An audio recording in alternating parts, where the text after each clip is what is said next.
Pro Family channel. If you have not subscribed, please click the like button, share and subscribe. It's free.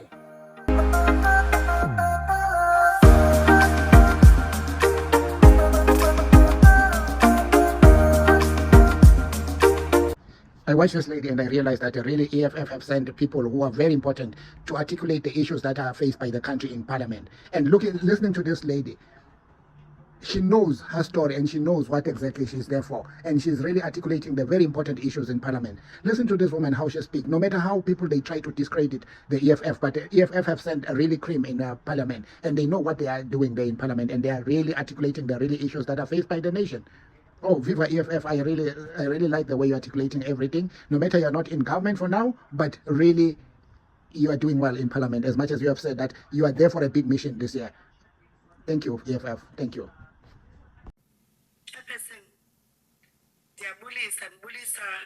Minister bakhoyo no deputy bawo ndibulise kunye ne-members ezihloniphekileyo. This weekend as the EFF celebrate Kimberley sigqiba 11 years sikhona.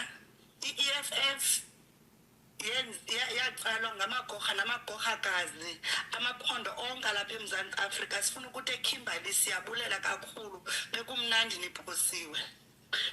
Before I deal with the reasons why we reject this budget, Chairperson, I must correct Honorable Modise, who claimed that we in the EFF wait to be told what to do.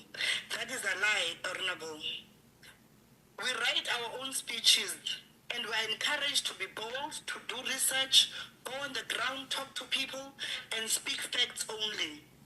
For your information, we speak what we know and have experienced.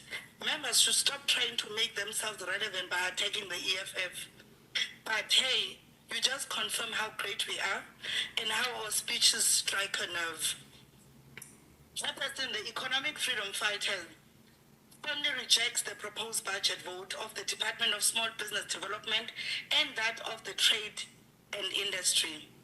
As the EFF, we have stood on many platforms before over the years and made it very clear that there is no need for this department of small business and there is no basis to separate small business from trade and industry.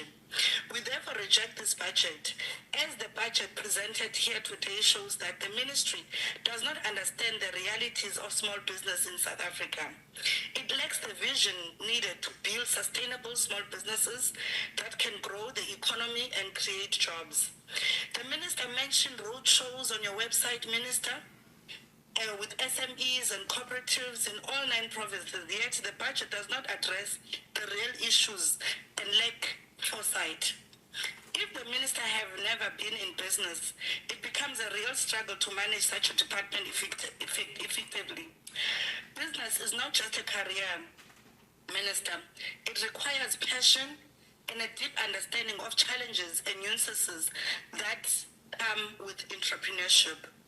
Not everyone is an entrepreneur, and without first-hand experience or a genuine commitment to supporting small businesses, it is difficult to develop policies and allocate budgets that truly address the needs and realities of entrepreneurs in South Africa. This lack of practical experience and insight is reflected in the shortcomings of the current budget, which fails to offer meaningful support to the small business sector. This budget consists of mere words with no understanding of small businesses' realities. I am a living example, Minister, of being oppressed by the system. My personal experience made me invoke the spirit of Mama Winnie Mandela, who once said, "There is no longer anything I can fear. There is nothing the government has not done to me. There isn't any pain I haven't known." This resonates deeply with us as we fight for justice for women-owned businesses and reject this oppressive budget. I took my life-saving, Minister, to start a business at OR Tambo International Airport in 2008 when you were starting politics. A lot of the members of parliament supported, and all political parties supported my business at OR Tambo International, except for the DA, which makes me bold in saying people will never support black businesses. That's why they advocate the tourists, because their market is hospitality. I've never had my friends who own BNBs tell me that they have white customers. So black people, we must work for them, take the same money made from them and plow it back to their businesses. Wake up, South Africa. We cannot be fooled in this lifetime. I then invested my heart and money in a building that was not operating for 5 years in Hamburg village in the Eastern Cape, that the government used 40 million to build through Aspire. I refurbished it and turned it into a B&B conference center, accommodation and training center that created over 35 jobs. When the business was flourishing, I was then fought by Musha municipality, by the same government, despite the empowerment through training rural women and youth in hospitality, and produced successful mentees like Tina Sem, Tobile Madikiza, Zikai Semakhaula, and the rest. This injustice is now perpetuated by a government that ignores this critical issue. Today I stand before you as part of EFF to fight for these SMMEs. I met President Cyril Ramaphosa, the ICC in East London, to tell him about what I was experiencing. The only thing that he did, he took my details and nothing happened after that. But when I called the EFF, my president, Julius Malema, I got his number from Googling in this Parliament's website. I called him in 2018, 2019, and he referred me to the chairperson of the time, Komisaya Ziniteyana. It just shows that we, as the EFF, we practice what we preach, Mr. Honorable Motise. The EFF equality policy aims for real equality by promoting equal access to economic opportunities, land reform, fair wealth distribution, and support for marginalized small businesses. It also ensures equal rights for all genders and addresses gender-based violence, advocates for women's economic empowerment, and promotes equal representation in all sectors. We encourage the Department of Small Business to work towards a legislated quota system to ensure equal participation. This can help create more sustainable small businesses, Minister. We are particularly concerned about the support for women in small businesses. The Department of Small Business launched the She Trade ZA campaign to support women-owned businesses, aiming to connect 50,000 women-owned businesses to markets by 2023 during your time of administration, Minister. However, the Minister did not mention the progress of this program or allocate funds for it in this budget. This shows the government is out of touch with the struggles of women entrepreneurs.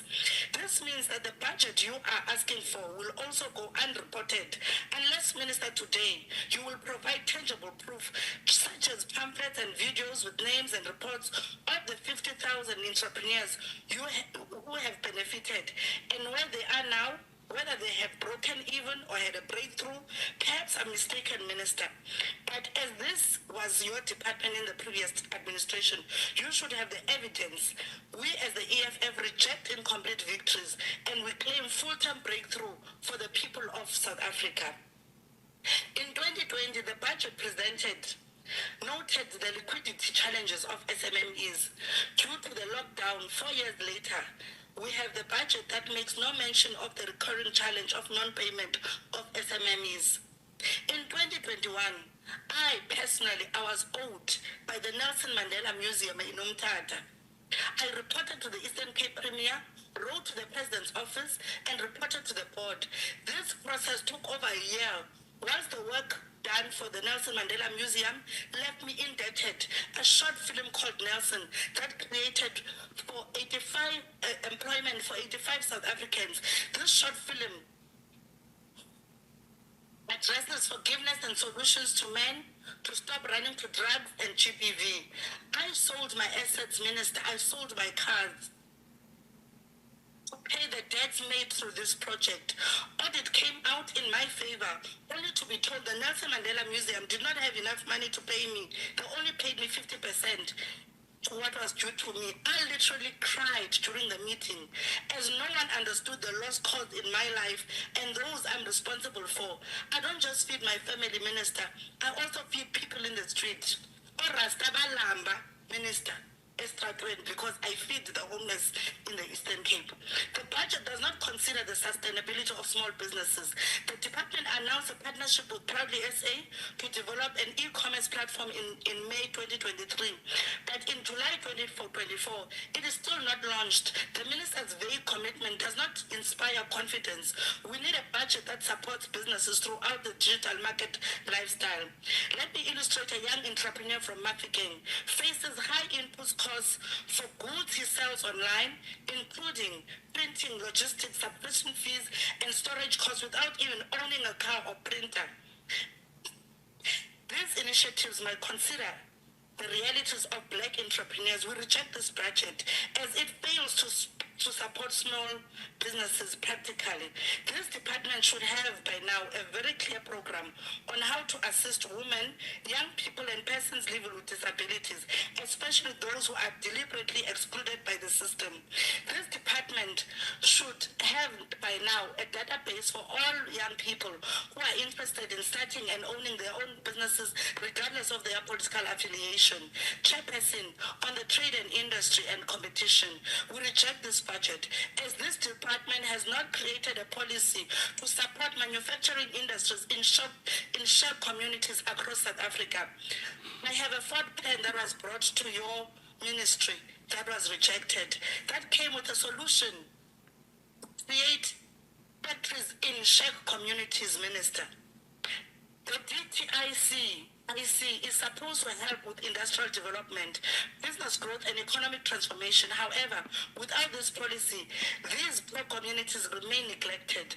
This policy would greatly help reduce poverty and empower these areas. I want to know why the DTIC hasn't made this policy and how they plan to fix this problem. This failure shows a lack of commitment to helping all parts of our society. That is why I am rejecting the budget vote and asking the DTIC to do better for the people in shared communities. I'm a church and Afrikaans as Black ACES Minister. Chairperson, as I conclude, this budget is artificial grass laid on infertile soil. We must also remember Usmongile Ubongekunju, a founder of Coffee Bay Festival Minister, who committed suicide due to oppressive systems, and a lady who tragically killed herself and her children. Ubongeka Busun Butterworth, her son Orabile 8, Oratabile 14. Today I remember my friend Nokwanda Patoka, a passionate businesswoman who was murdered in Zwelicha. Ishmael Hassin authored an entrepreneur book that is called Understanding Entrepreneurship in isiXhosa, English, and Braille because the government does not cater for the blind community in small business sector. I personally endorsed this project and encouraged it due to feedback we were getting from communities we were training entrepreneurship. This book was brought to me. It was brought to the former minister Lindiwe Zulu, but that did not help but overlooked, which makes me think that the ignorance of people's needs is deliberate. Maybe we are missing a plot. How then can we support a budget that fuels inequality and historical injustices? Minister, today I brought you the books that was authored in isiXhosa and English, Minister Nteta Nawe Nkononjonge. Here is another book. This is a book that is of Braille. The letter that I brought for the minister today, that is from the Library of South Africa. That is also endorsing the same book that is teaching the people entrepreneurship. Minister, when you go to talk to people, you'll find out when you do the road shows, people don't even understand this English that you are teaching them. I did a survey in around Umtata, in Hamburg area, and the survey came out. People were saying we just enjoy the food when the ministers they come to us, but at the babathini. Ndiyacela nibajonge abantu bethu minister xa nisiya kubo ndiyanicela into yokokuba nithethe isiXhosa, isiZulu, isiTswana, isiTsonga so that banive naxana nisiya nee-pamphlet zenu sayine nee-pamphlet nisiya encadu niye nee-pamphlet ezibhalwe English yiyeni nee-pamphlet ebhalwe isiXhosa ukuba nihamba nelimpopo yiyani niye nee-pamphlets abantu abani-understand le mali niyicelayo namhlanje yimali yabantu abantu anifikeleli kubo abayazi nale nto yenzekayo asiyazi uba le mali uba iyaphi siyanicela. I-offices of SIDA no STIFA are in town, but the money that SIDA and SIFA has is for the people. Why don't we have a the office the SIDA?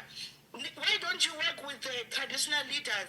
Nibe in-house offices that are in the kingdoms, because that's where the people are, because people don't have money, but they must take taxis, they must go to town, but yet they don't have the money. How can you sponsor a catering company to a person that does not have a car? Minister, this budget does not talk to our people. Ndiyanicela minister into yokokuba nizijonge nabo kwazonke market nomthatha, you were there. The people that you did, you were supporting them. They don't even have cars. So that budget went to a waste. What do you think about this lady from the EFF who has been speaking so articulately and straight to the point and talking to the issues? And really, this woman talked through her experience while she was still on business, everything that was been happening. And what do you think about this woman? Let's comment, family, with respect. And don't forget to like, share, and subscribe. Love you all. Bravo, bravo.